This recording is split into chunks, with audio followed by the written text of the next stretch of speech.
Hi everyone, thanks for joining us today. We're going to be talking about how to bring robotics into your STEM classroom. So let's get started. So my name is Dahlton Grover. I'm going to be your host. Paul Ramos from School Specialty is co-hosting this. He's a panelist online. And joining me today is going to be Robert Grover and Michelle Fischer. Robert is going to talk kind of hardware and software of robotics in the classroom, and Michelle is going to talk curriculum. So I'll tell you a little bit about what we do here at PCS Edventures. We are experts in hands-on STEM education. We have been in the industry for over 25 years, and we actually run 2 after-school programs ourselves. So everything we develop is very much student-tested. This is actually one of our after-school labs right here. All right, and then on this next slide, you can see actually some of pictures of our students working on robotics in our lab. So we definitely have been working with robotics for many years. We understand how it works, and we'd like to talk to you about it today. All right, so what's to come? Basically, we will talk about a little intro as to why robotics is so important to incorporate in STEM education. Secondly, Robert will come in and tell you about the hardware and software and how that can help you bring robotics into your STEM classroom. Michelle is going to focus on curriculum and also how to incorporate cross-curricular techniques. After that, we'll have some time for conclusions, a live Q&A, and of course, we're giving away 1 free Discover Robotics kit at the end, so stay tuned. All right, so first of all, I'll talk to you a little bit about why robotics is important. It's engaging and enabling. It's been shown that students find STEM topics much more engaging when it is in the context of a robotics project. Robotics is naturally interdisciplinary, and it provides natural connections to many different STEM topics and incorporates a lot of 21st century skills. Robotics is very relevant. I like to say that it's kind of the physical output of math and science. It brings math and science to life and shows its relevance to students. Finally, it requires problem solving and critical thinking skills, which is always good to incorporate in the classroom. So I want to talk about a little bit about, the job industry in terms of STEM and computer science. If you look at the stats on the screen, there's a huge gap between job and students in computer science. Why we like to incorporate so much computer science into our personal after-school program here is because we believe it is doing your students a disservice by not teaching them an intro to robotics, an intro to computer science, because this is the 21st century. We are going through a proliferation of robotics and computer science. So everyone is going to have to understand a basic understanding of all of these topics. So robotics is one of the fastest growing industries on the planet, whether it be in communications, military, education, or even manufacturing. It's really proliferating, as I said earlier. And so by enabling your students at an early age with basic robotic concepts, intros to computer science, you are giving them a huge advantage. All right, and then this slide just shows a quick Google search, and it really emphasizes how ubiquitous robots are in today's world. Anywhere from manufacturing to even the food industry, they're everywhere. So we want to enable our students as much as possible. So with that little intro as to why robotics is important, I'd like to hand it off to Robotics with Robert. Hi everybody, I'm Robert Grover, and I've been doing robotics with students for well over 20 years now. So I've seen a lot of different types of robotics activities, a lot of different programs and systems, and I'm pleased to say that what we're going to show you today is, I think, probably the best in the world, because we've built it specifically for educational purposes. So some of the things I'm going to show you are pretty unique to our particular system, and they address a lot of particular issues that you would run into in a classroom or an after-school setting. So first of all, let's take a look at the system itself. The basic underlying principle that we follow for getting it into the classroom environment is to make sure it's fun and approachable. So approachable means fairly simple to use, because when we start talking about electronics and engineering and robots, a lot of people get a little bit concerned because they haven't necessarily had a lot of experience in that area. So what we've done is tried to make it fun and very simple to approach. So first of all, what is a robot? Well, a robot is a collection of systems. Basically, you've got mechanical engineering pieces, you've got electronics, you've got electrical, and you have software. So let's take a quick look at a robot. This is RIQ. He's the robot that is created out of our Discover Robotics kit. And the brain, which is the controller here in the center, is actually the computer, the microcomputer that you're programming when you learn robotic code. And he's been designed to work with lots of different systems. He's fairly approachable and simple to use, but he's very friendly. So if you look at him, we've actually created him so that he's got some personality. Kids love him. So a collection of systems, let's just take a look at him real quick. You've got your mechanical system, which of course is here. It's comprised of Fischer Technic components. And Fischer Technic has a remarkable engineering system for kids to use. Consists of all types of gears, motors, structural components. You can build robot arms, you can build a little RIQ here, you can build all kinds of fun things.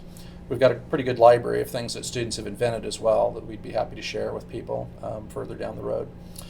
So you got your mechanical system, very easy to use. You have your electrical system, so power. You've got to have power for the little guy to run. Here's a LiPo battery. It's rechargeable, so you don't have to buy batteries. You just plug him in at the end of the day and he's ready to go. Lots of, it's quite powerful also. So a lot of the robots I've used in the past, there's not enough actual energy to get a fun robot, because you want your robot moving fast and doing things. So you got to have really consistent available power. You'll notice that it plugs into the brain, which is the controller. And now we're moving on from the electrical system to the actual electronic system. So the electronics takes the logic from the program that your student creates and translates it into actual, motion or lights going on, things like that. The last piece of the systems and subsystems is the software, which we're going to look at here in just a little while. So some specifics on the hardware itself. One of the things I wanted to show you was a little bit more information on the brain itself. So the brain, if you look at it from all sides, it has a number of different ports that do different things. Okay. So on this end, of course, we have our power and we have a USB connection so that you can plug it into your computer. On this side, we have 4 ports for DC motors. Those are your direct current little motors that will drive your robot. They're very fun and easy to use. On your screen there to the left is a picture of Fischer Technic motors, which when built into RIQ, they look like this. So those connect to the DC motor ports here.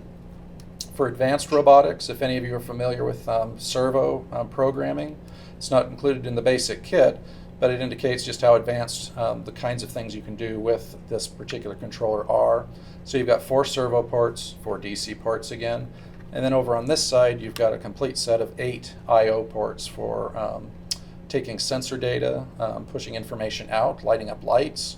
So a lot of peripherals can be attached to this thing if you look at it. The last section I'll show you is the place for what we call the dongle. The dongle allows you to connect wirelessly to your tablets. So a lot of people are having tablets in the classroom now. Using a Bluetooth connection, you can actually use your tablet to program and control RIQ wirelessly, which is fabulous because tablets, of course, are less expensive, and it also opens up some really neat things you can do with the built-in sensors on the tablet. So that's one of the things we'll look at in the software here in just a little while. So that's a quick tour of the basic electronic hardware. Now let's look at the actual case. Okay, so if you look closely at the case, this is also something pretty unique to our system and something that we ran into consistently over the years. We wanted something physically that would work with multiple systems. So you'll notice on the bottom it's got hooks for Lego materials. It's got slides on the side for the Fischer Technic connections. You even have a special adapter that allows you to bolt it onto an RC car, integrate it with a VEX system, erector sets, even connects. So we've designed this little guy to be very versatile and to integrate with lots of different things. A couple of other points on the hardware. On the screen there, you'll see some of the different sensors that are included with the package. You have things like optical sensors. So this is, it picks up ambient light and it can tell you if it's in a dark space or a light space. So you can program your robot to be scared of the dark, for example. It'll turn on its lights and squeal when it's in the dark. That would be a fun program. This very simple sensor, touch switch, touch it. You can have your robot bump into a wall and it'll know it's hitting a wall and it'll back up, turn, go a new direction. Or you can have it be an on-off switch if you're turning on a conveyor system or something like that. This is an LED, so it lights up very bright. The other thing about the system, again, we're talking approachable, easy to use. The connections for this system are little tiny stereo plugs, and they plug right into the sensor like so. Very easy to use. The other end plugs into your brain. For a sensor, it's going to go into the I/O port, like so, and you're connected, you can program, and you can control that. So that's a quick look at the hardware.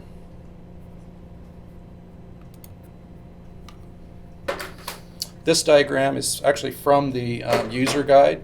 We provide a lot of different material that's built into the user guide as well as online that'll give you all of the answers you need quickly. A lot of them are actually in activity card style, so you quickly have references. You're going to get a look at some of the curriculum from Michelle here in a little while, and I think you'll be very excited to see again how simple it is to use. Again, the goal is to make things very approachable. So remember the ports that we just looked at. We're going to look at them again when we come up to the software point, and I'll show you how you actually program and control one of those ports. So we talked a little bit about Fischer Technic. I don't know who all has used Fischer Technic, but again, it's a pretty remarkable system. One of the advantages it has over systems like Lego is it has what we call a pin and groove capability. So for example, the little LiPo battery pack has a groove on it, or a pin, excuse me, and you can slide that right into the groove on the motor. The nice thing about it is it's adjustable, whereas Legos have a very specific piece connection framework. You can only click them into one place. These are infinitely adjustable, which gives you a lot more capabilities. The other neat thing about Fischer is you literally can build on all sides. Their building blocks, for example, don't have a top and a bottom click. They have building component hooks on all 6 sides if you take just one of their simple blocks. So again, Fischer Technic, German engineering, they're remarkable. We've been using them for years. Teachers that use them swear by them because they have literally a shelf life that's unbelievable. So they last a long, long time. I have to get my glasses on. There we go. So now, oops, I think I just jumped past that. We're going to take a quick look at the software. And the software is probably the single most exciting part of this system. This is actually our 4th generation of the software, and the most recent version of the software was actually developed by a gaming company that we've known for many years. Actually, one of the students of PCS owns the company and helped us develop the software. So we're going to switch to a different computer so I can actually give you an example of what the programming environment looks like. So you should be able to see my computer screen up right now. And the Cortex is the name of the software itself. So you can see how that kind of goes together. You've got your brain, you've got your Cortex, those things all work together. So what I'm going to do is create a new program. I'm just going to click on this big icon right there. And it brings up a drag and drop environment. You can see how I'm grabbing these little pieces and dragging them around. They look like little puzzle pieces. This is great fun on a tablet too because you can do it with your finger, so you can program as you drag things around. You can also pinch and scoop or swipe, so you can zoom in on things and see them more clearly.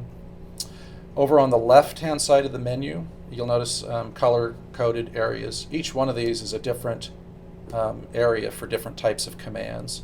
So like motor commands live in the orange. Procedural commands live in the red area. Blue is where you have sensors and number operators. Green is for logic, loops. This is where a lot of the computational thinking applications get integrated. And then finally you've got a miscellaneous group down here that's purple. And miscellaneous, a lot of fun things in there. You can actually program your robot to play different frequencies, for example, using the note command. We had a great time last year for Christmas. We actually had 4 of our little robots playing jingle bells in harmony. So there's a lot of fun things that you can do with kids with those kinds of things. Across the top of the screen, you'll notice that there are also some different navigation bar items. So right now, we're in it's represented by tools. This is your actual workspace.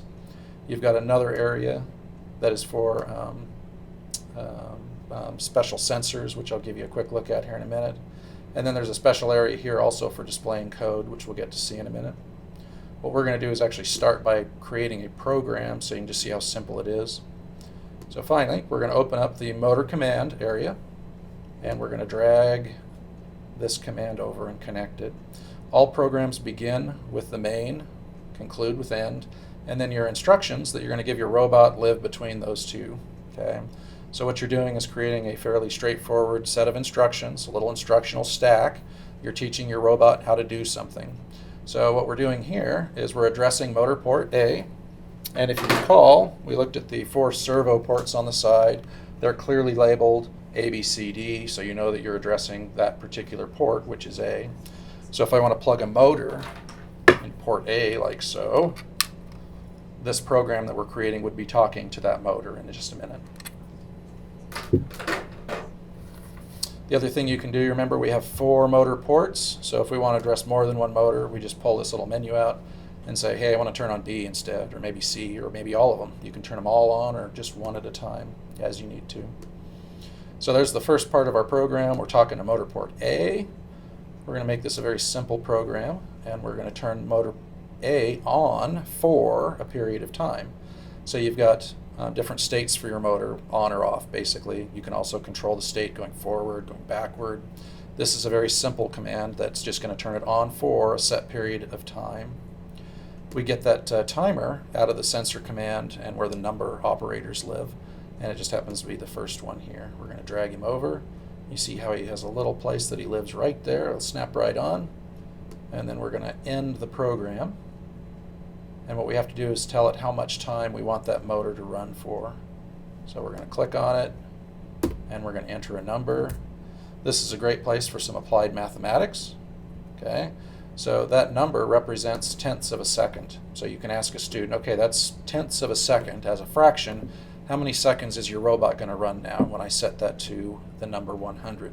Of course, they're going to think about it a little bit, and they're going to say, well, 10, if they know their fractions. If not, it's a great opportunity to explain it to them again.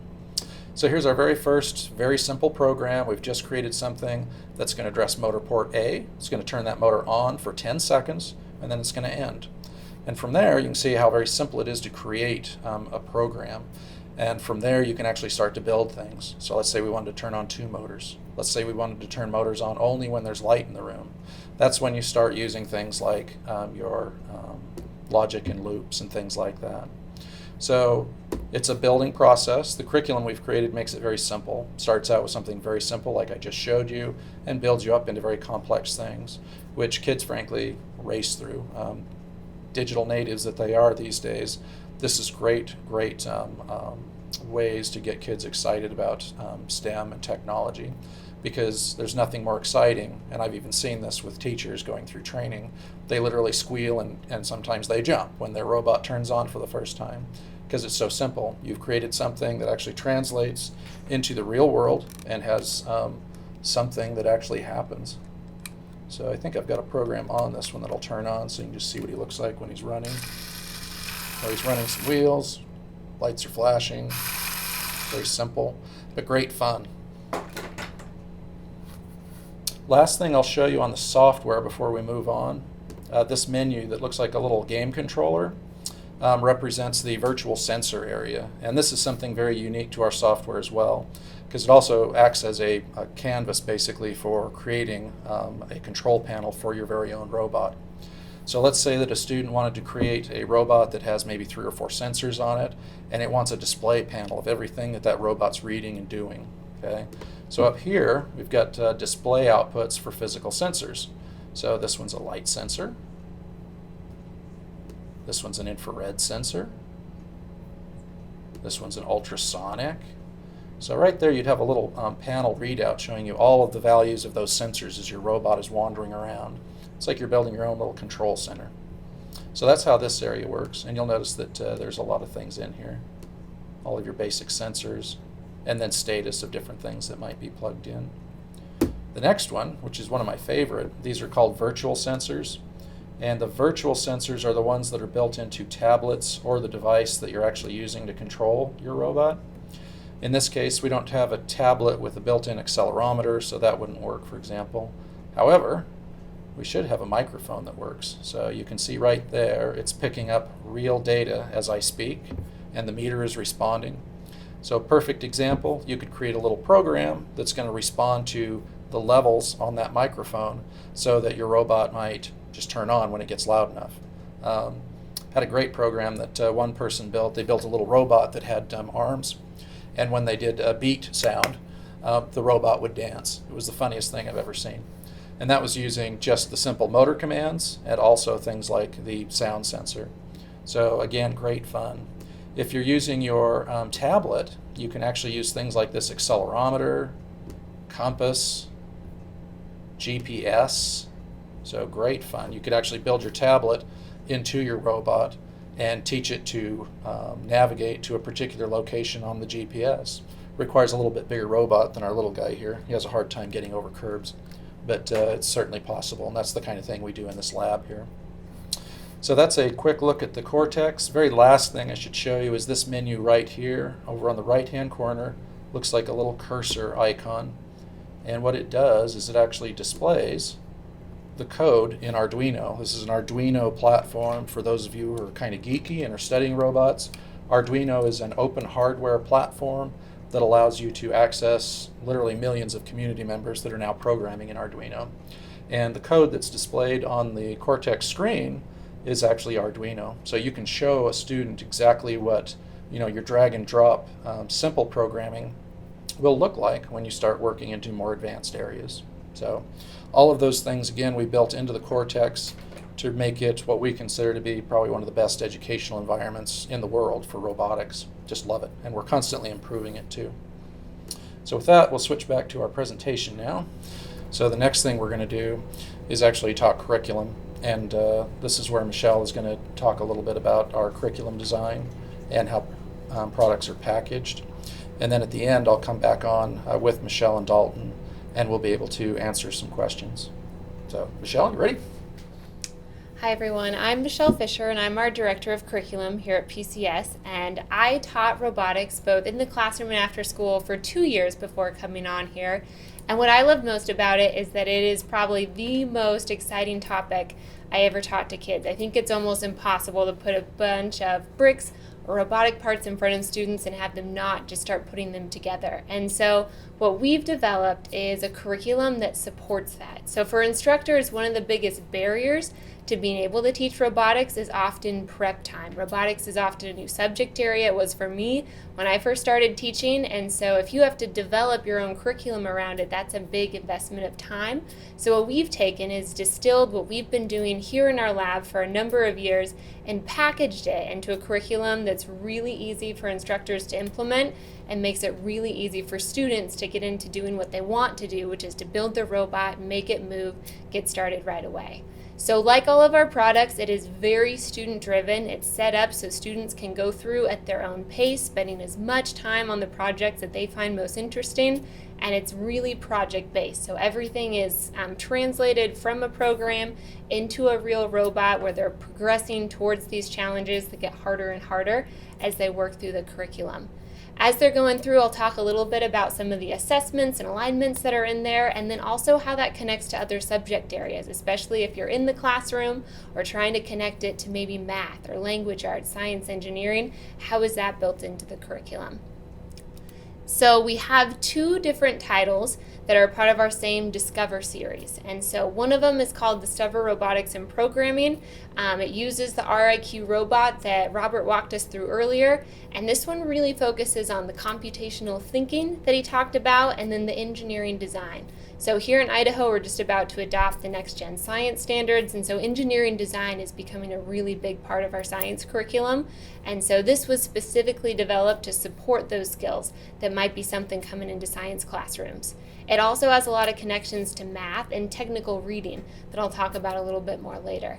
The other curriculum title that we've developed uses our same Cortex software, uses the brain, the same Fischer Technic parts, but instead of building just one robot, it has a number of builds that teach physics. So in this curriculum, they're building, for example, a catapult and studying 3D motion.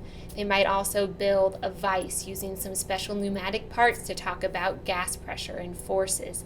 They also build a lot of racers using different Fischer Technic wheels, so they can study forces and motion, get into some simple physics equations.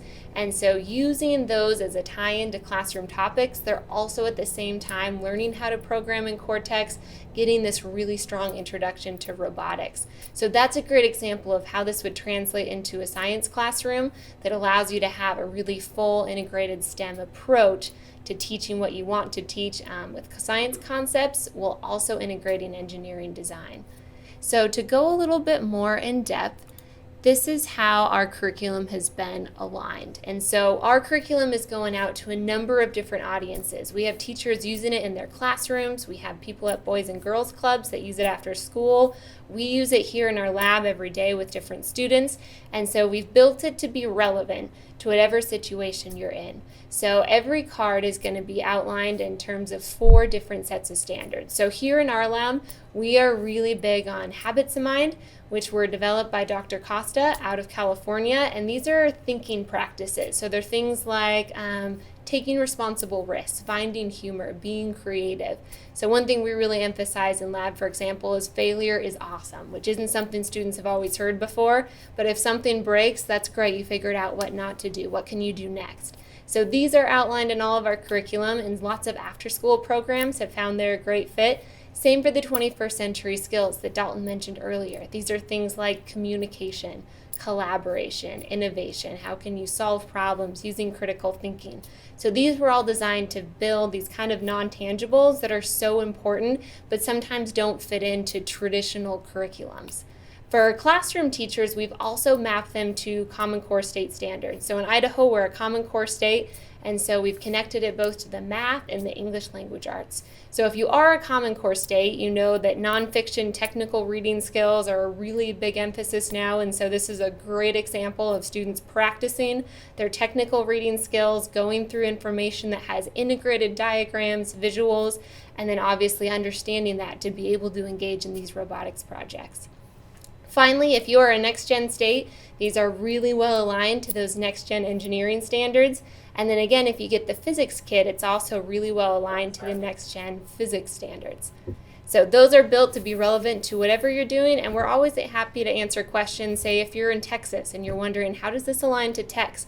We can definitely support you with some of those materials because we have people using it all across the country and even all over the world that have found a way to make it work for them.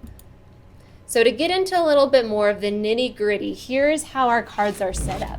So we didn't want to really have a textbook. We wanted something a little more granular, and so we developed what we call lab cards. And so we took what we did in lab, and one of the key things is that we wanted students to be successful right away. So the very first day, if we have a new student in lab, the first thing they do is they build their own robot. So the kit comes with a set of building instructions that walks them through so that by the end of the day, they can not only have their robot built, but they've built their first program, their robot has come to life, and then they're hooked.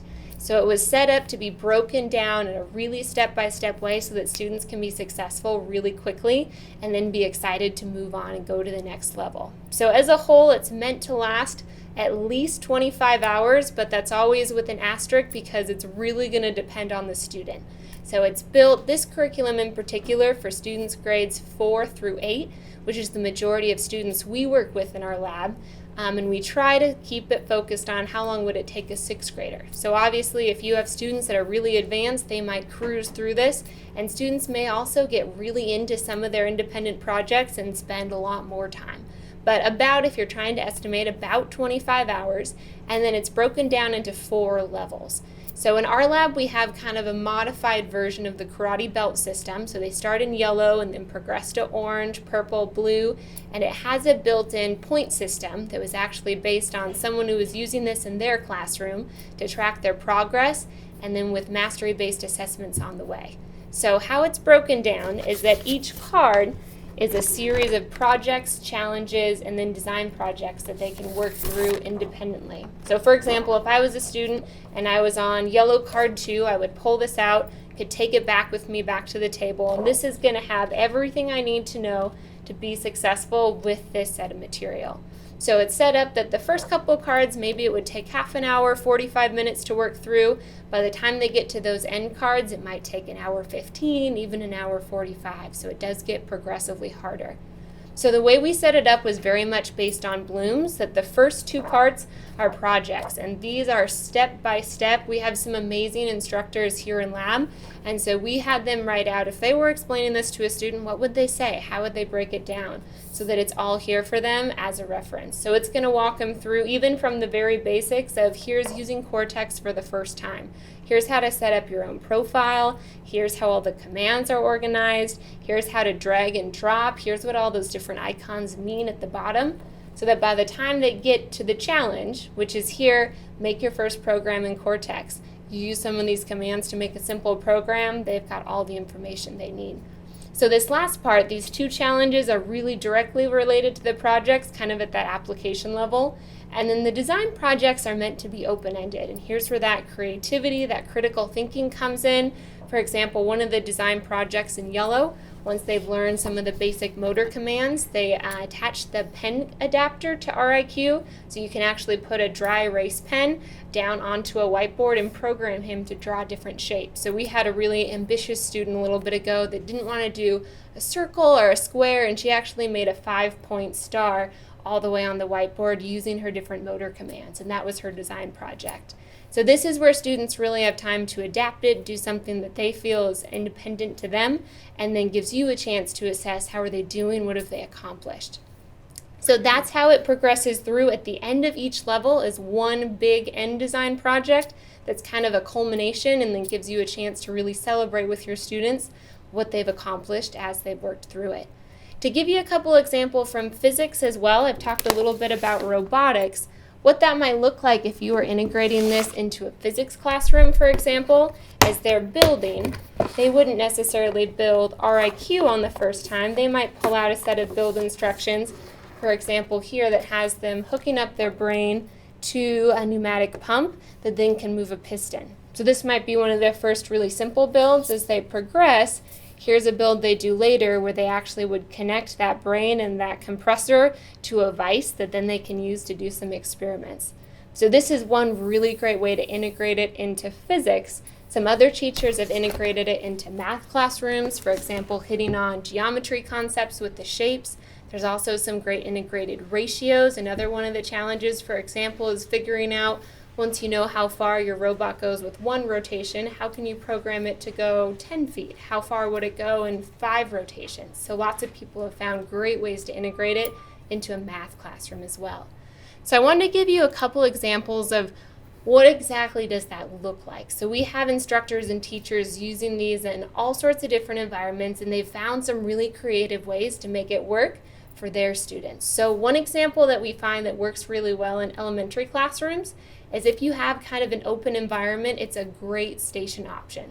So if you have a number of different science and engineering stations around your room, the Discover Robotics and Programming or Discover Robotics and Physics are great because students can work on it independently or in small groups, and it can fit in with other things you're accomplishing in your classroom.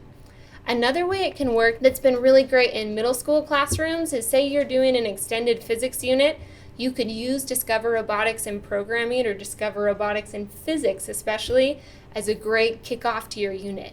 And what that's going to do is give your students a really hands-on and really concrete example of some really abstract physics concepts. So example, torque might be a really abstract concept for a lot of middle schoolers, but if you can reference back to that catapult that they built, then they have something to ground everything that you might build on after that. Another way people might use it is you might integrate it. If you already have a great physics unit that you like, you might go through and pick and choose the build and the concepts that work for you, and maybe every Friday is robotics build day. So you can fit that into the units that you're already doing. Another way we have some teachers doing it is if you're lucky enough to have a full computer teacher, a computer class, and you're able to offer these great STEM electives, It absolutely works as a great standalone curriculum where students are coming every day, building on what they've done, or an after school. So we have a lot of robotics clubs that buy different kits, have students come in after school either once a week, twice a week, every day, and work through the programs in that sort of setting. So because of that, we've packaged it in a number of different ways to meet some of those different needs. And so we've put it together into kits, and each kit, which you can see there in the blue gratinals, is meant for 1 to 3 students. So if students are working independently, each student could have their own kit, and then up to groups of 3 could work together, programming collaboratively with the same robot. And so you can purchase those kits individually.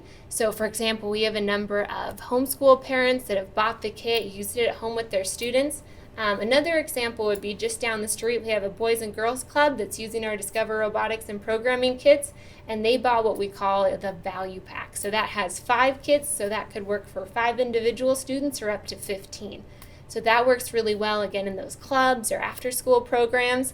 And then also out in Meridian, one of our suburbs here, we have a teacher who's using them in a technology classroom. So they went ahead and bought the full classroom set, which you can see there comes in the sturdy rolling storage unit, a really nice furniture piece to keep everything organized. And so that comes with 16 kits, which can serve up to even the biggest class size that you might be working with. So those are just a couple of examples. We're always happy to work with you and figure out if this is the students you're working with and this is the time frame, what would be the best fit, because we've seen instructors do some really amazing things getting creative with how they use the different systems. So just to kind of wrap things up, Dahlton's going to come on back, but thank you so much for sharing your time with us. All right. Thank you, Robert and Michelle. I think those were great overviews of both how the hardware and software and the curriculum can come together to create a really awesome, robotics unit in any classroom, whether it be, an after-school situation or a traditional setting. Michelle just talked about also the cross-curricular nature of it, which is why we developed the Discover Robotics and Physics, as well as just the classic Discover Robotics and Programming. So now that we have wrapped that all up, I'd like to open it up for some questions. Feel free to enter them into your chat box, and we can answer those for you live.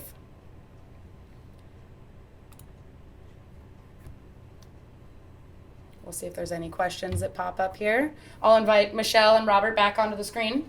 The question, is this just for grades 6 through 8? No. I can take that one. So we would recommend grades 4 through 6, and that's because those are the students we've been working with in lab that it was developed around. So definitely any students in that age range, 4th grade through 8th grade. Yeah. Okay. And what grades would work best for that kit? That sounds like it was answered there. Mm-hmm. Any other questions? A couple of other points about grades while you're working on another question. The lab that we have here, we start kids at 4th grade, and then we have kids clear through high school. So I had mentioned earlier about the capabilities of the software and hardware. It's definitely challenging enough to take it clear through high school or beyond, actually. So we've created it to be very friendly and useful at the low end, but it's also got a lot of flexibility for more advanced tech ed programs or things that might be happening even at the higher grade levels. So the curriculum that Michelle presented is definitely targeted, in that grade range 6 to 8, 4 to 6, and for the people with specific needs where they're looking for something more technical, we're working on additional extensions on the curriculum that would address those. Great. How similar is this to Lego Mindstorms? And do you have any assessments that go along with the robotics program? And are there any Spanish versions? Those are the next 3 questions we've got. So I'll start with the Lego piece, and I'll let Michelle talk about assessments. So in terms of similarity to Lego Mindstorms, there are a number of similarities in terms of how it's used, as an actual construct in the classroom. In terms of the engineering, the components, a lot of the differences I mentioned, things like the Fischer Technic is a more robust engineering system, really was designed for engineering and teaching engineering principles. The other thing about the Lego controller is it'll only work with Lego software. It's pretty proprietary, whereas our controller we've designed literally to plug into just about anything. So if you have legacy materials in your closet, even Legos, you can actually use this controller and integrate them with that existing set of materials. One thing to add on to that too, when I taught robotics, I did teach with the Lego Mindstorms, and my students loved it, but it did take them a long time to build their robots. So we met for an hour every day, and I had students after a month that were still trying to work through that first build plan. They'd get to maybe step 15 and go back to step 1. So it's been really cool to see with our really simple platform that students can get past that robot build and get into the programming a lot quicker. So it is definitely a really simple system that makes it really accessible. To hit on that assessment piece, on every lab card, I can show you here, it includes a number of questions to check for understanding. So we've had a number of teachers that use this with a really strong journaling component in their classroom. So as students get to the end of a card, they write on those questions, sometimes even compare their answers with other students and practice giving each other feedback, which hits on some of those great Common Core English language arts skills. We also have developed, that comes with a classroom version of this curriculum, a rubric. So it has a number of different performance standards that you could adapt to whatever different skills or concepts you're trying to teach. But it might hit on things like how well are students troubleshooting, how well are they working together, and then also more technical, are they accomplishing the tasks, are they using the programs and applying what they've learned. So it works really great if you're trying to use rubrics for summative and formative assessment and to have more of a performance style approach to assessment. I mentioned the point system too that they use in the tech program here locally.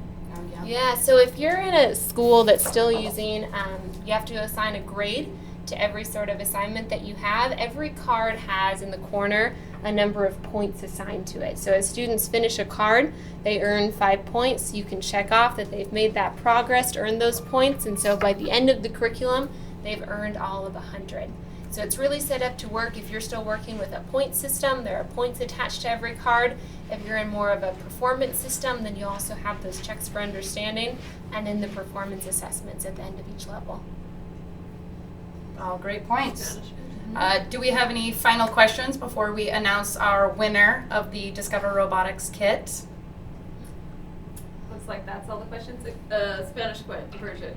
Not That's at a this question. time. Yeah, is that on the calendar? We would love to. We just haven't got it on the calendar yet. So, but yeah, we're thinking about it. It looks Okay. like we got a few more questions that just came in. Can you get the curriculum without the robots? And what is the recommended student ratio? So yes, you could certainly purchase the curriculum separately if you already own the materials. The curriculum is designed around our system, so it doesn't do you much good if you don't have the system in place. So some of the packages that we were showing you in the presentation, you've got the individual kits, you've got full-blown classroom installations. When you get a inventory set that's available, then yes, you can just purchase additional curriculum and use that same set of materials for the most part. And then what was the other part of that question? What is the recommended student to robot ratio? Student to robot ratio. Well, the perfect ratio would be probably 2 students per kit. Here in the lab that we're standing in, we actually are very spoiled. We have a very low student-teacher ratio, and kids actually have one-on-one time with the robots. So the way the kits are designed, we've pretty much built them around assuming you're going to have 2 kids using a kit. Some people can stretch that to 3 or 4. The effectiveness of it decreases as you get bigger group sizes. Some people will start with what their budget can support and then add on more kits later. So yeah, probably 2 people per kit is what we would recommend. One thing to add to that is someone was asking if you can purchase these individually, and we do print these on polymer. So it's a really particular kind of paper that's built to be indestructible, with the point being that you'll never have to make copies. So that's one thing we've really invested in, that this is meant to last for years and years. It's no tear, so you can stretch it, but you can't actually tear it. So you can spill water on it, wipe it off. So these are built to really last you, so you don't have to make any copies, and you don't feel like, well, a couple years down the line, maybe I'll need to replace them, but they should last for as long as your Fischer Tech parts will. Next One more question. How are the TEKS from Texas aligned to this curriculum? That's a good question. So a lot of the tech standard from Texas are based on the ISTE standards, and so those were also a part of what was used to develop this. So if you have a particular question about that, we've actually mapped it out before, and we could get you that as a separate alignment. But it does match really well with those tech standards for engineering design and computer science. Awesome. Okay, great. I think we're going to announce our winner. Ali, do we have a winner? Yeah, we do. Danielle Kazmierczak. I'll just say Danielle. We're not sure how to say your last name. But we will reach you via email. Actually, Paul Ramos will help us reach out to you. And we'd love to send you a kit to get started. Yeah! All right, thank you guys so much for joining us today. We will be posting this on our YouTube channel probably within the week. So if you ever want to access it again, that's going to be a great opportunity. Otherwise, thanks again for joining us and have a great day.